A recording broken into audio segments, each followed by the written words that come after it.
Vlora Mik priti konferencën e kryetarëve të gjykatave të larta me përfaqësues nga Evropa Qendrore dhe Lindore, ku pjesë ishin mbi 20 kryetarë dhe gjyqtarë të lartë. Kryetari i gjykatës së lartë Sokol Sadushi theksoi domosdoshmërinë e bashkëpunimit ndërgjyqësor. Rëndësia e dialogut ndërgjyqësor bëhet edhe më e madhe. Vetëm përmes komunikimit të hapur, shkëmbimit të praktikave më të mira dhe ndarjes së përvojave konkrete mund të identifikojmë problemet e përbashkëta që na shqetësojnë si rajon dhe të gjejmë zgjidhje të qëndrueshme të bazuara mbi parimet të përbashkëta të drejtësisë. Presidenti Bayram Begaj dhe ministri i drejtësisë Ulsi Manja thanë se Shqipëria po ndërmerr hapa të shpejtë për antarësimin në Bashkimin Evropian, gjë që kërkon angazhim maksimal të gjyqësorit. Transparenca dhe llogaridhënia janë dy parime themelore që garantojnë drejtësinë, besueshmërinë dhe efektivitetin e sistemit gjyqësor.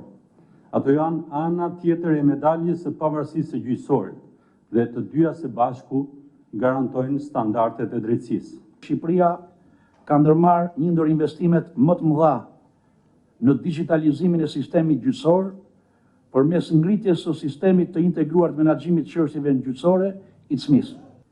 Ky investim siguron që brenda pak vitesh i tërë sistemi i drejtësisë të shërbehet nga sisteme moderne dhe të jetësoj i drejtësinë me impakt të drejt për publikun shqiptar.